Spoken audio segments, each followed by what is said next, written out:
Ontology, The Waystation of Red Pill Sanity.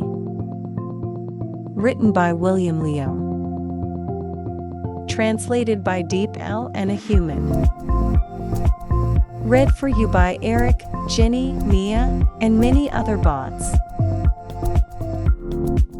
Previously in the Ontology podcast series.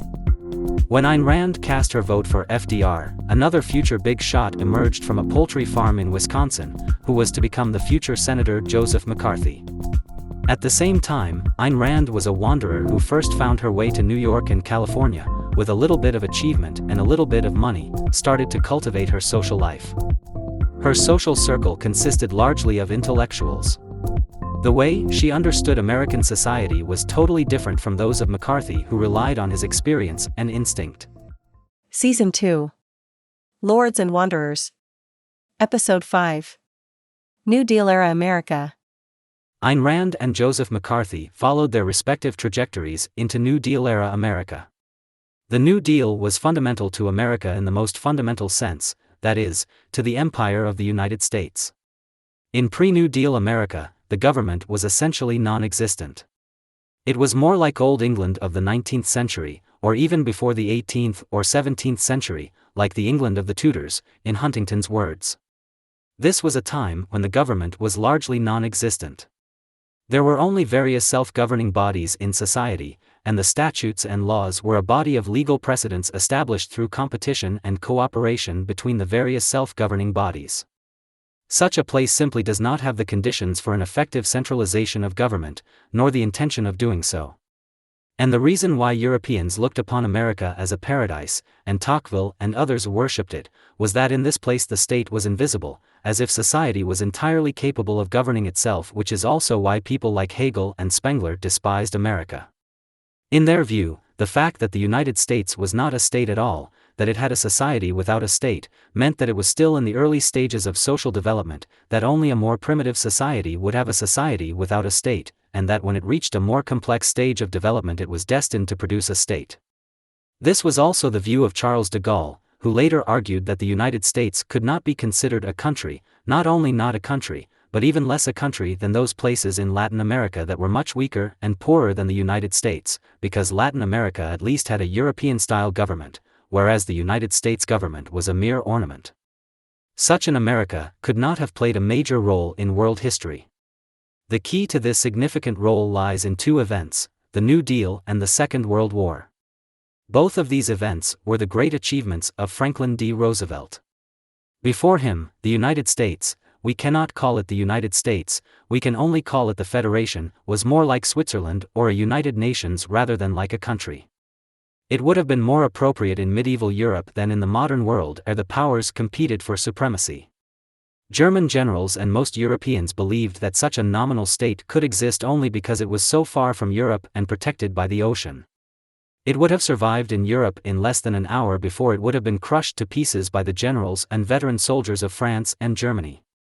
They did not see that in such a society is hidden a great Roman power, which, after FDR had strengthened the federal government through a system of welfare, would, if transformed into military power, make the rest of the world tremble under its feet. If you only treat this phenomenon as a dichotomy of the left and the right, you haven't grasped its full depth. The correct understanding is that it is in essence a Roman imperial nature. Its welfare system, fundamentally, is not about the issue of extracting money from capitalists to subsidize workers, nor is it about the bureaucracy inhibiting the vitality of the free market. Rather, it is a movement to recreate community.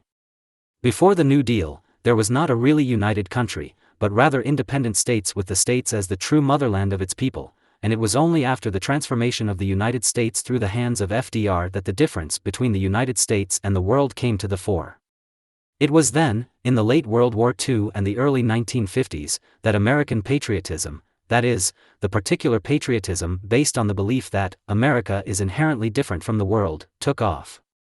It is no coincidence that McCarthyism also emerged at this time, under the name of the Un-American Activities Investigation. The American nation-building, like the Roman nation-building, was reflected in the United States' status as an arbiter of overseas affairs and its sudden involvement. Both of these things were conditions prepared by FDR before they became possible. If you look at it simply as a struggle between capitalism and socialism, and ignore the special position of the United States in the world system, then you cannot explain the subsequent developments. One of the major consequences of America's entry into world affairs was that from then on there was to be a close interaction between the world political landscape and the American Constitution. The interaction is always two-way. If you look at it as an outsider, what you see may be American interference in the world, a perception reflected in the cliché that the United States is always going to export liberal democracy, to the annoyance of Chiang Kai-shek, to the annoyance of Stalin, to the annoyance of Mao, to the annoyance of everybody. But on the other hand, this is actually a part of the impact of the world landscape on the United States. Because the United States became involved in the world, its local politics would no longer be a matter between states.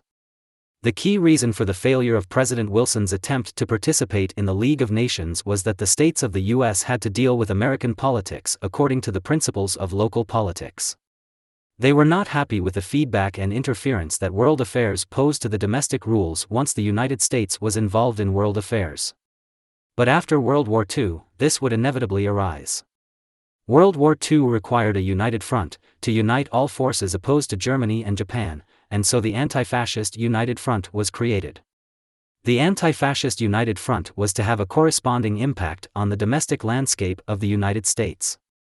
In the 1920s, the leftist intellectuals in New York were, if anything, only clownish caricatures. And those who were anti-establishment were mostly not leftist intellectuals, but in keeping with the American tradition, a tradition as described in Walden Lake, of extreme individualism, an almost anarchist individualism, advocated by people like H. L. Mencken, who was closer to the later leftist thinkers than to the tradition of Henry David Thoreau and Ralph Waldo Emerson, the tradition of American-style extreme individualism. But after the 30s, in New York in the 30s, it was very difficult to find an intellectual who was not Jewish. If you wanted to find an intellectual who wasn't a Stalinist, 9 times out of 10 it was because he was a Trotskyist. Things were in this state when Ayn Rand was trying to find her feet in Hollywood and New York. How naive her understanding of the United States when she began her career, in addition to the vote for FDR, was also reflected in the fact that when she made statements against the Soviet Union in an attempt to blast those Hollywood leftist actors and intellectuals, she thought this was what she should do in the United States. As a result, she found that her editors and agents were very upset about her behavior. They told Ayn Rand that because the publishing market was basically dominated by leftists, if she publicly said bad things about Stalin in the United States, then her books would not sell, they would not even be published, and her career in Hollywood would also be hindered. When Ayn Rand first heard this at the time, she thought that her agent was very unprofessional and scolded him. But before long, after having changed a few agents, she found that her first agent did not exaggerate the graveness of the situation, but actually underestimated it. At this time, her self-reliant spirit began to take hold. She began to organize her own activities secretly in Hollywood in an attempt to convene a group of people who maintained the traditional spirit of the United States to combat the rampant communist infiltration movement. But in the process of organizing her activities, you can tell how much she was disconnected from American society. She had never been the same as McCarthy. The group she organized always consisted of intellectuals and intellectuals only. Although they were not left-wing intellectuals, they were exactly like their opposition left-wing intellectuals, they both had nothing to do with the civil society of the United States. How did the American people tolerate all this? Not because they believed in the leftist rhetoric, nor because they opposed leftist rhetoric, but because they were very ignorant of the left-wing doctrine and overseas affairs. People always learned something unfamiliar through labels. They could only vaguely repeat what their own elected president said: the Soviet Union is a democratic country, it is engaging in a deadly war against the Nazis, it is defending all the democratic countries in the world. Chiang Kai-shek is the leader of democracy in Asia. He is a Christian and is opposing the destructive actions of Japanese pagan warlords. The KMT has a democratic structure and Chiang Kai-shek is the leader of Chinese democracy, and as a Christian, he is a fortress of democracy in Asia. The leader said so, the intellectuals also said so, and so people believed. What were the films produced by Hollywood like at this time in the 1940s? Ayn Rand was beside herself with anger because it described the romantic love of town teachers and musicians and portrayed the Soviet collective farm as an idyllic ranch. When Ayn Rand escaped from the Soviet Union, there were no large-scale death tolls through starvation yet. By the time such films were out, millions of people or even more had starved to death in the Soviet Union. However, the film made by the United States let the American public believe that the Soviet Union was such a paradise. At the same time, Pearl S. Buck and her KMT friends were engaging in the same propaganda targeting the U.S. public. Films like Dragon Seed, 1944, were made during the Second Sino-Japanese War. It also portrayed the impoverished Chinese countryside as a paradise and claimed that this paradise was destroyed by war as if they had been living in an idyllic ranch. These were actually the embodiment of the United Front. These practices had convinced the American public that helping Joseph Stalin and Chiang Kai-shek was righteous. The reason why they thought so was that they did not know Stalin nor Chiang Kai-shek, so they let the leaders and intellectual elites fed them with misleading information and lead them astray.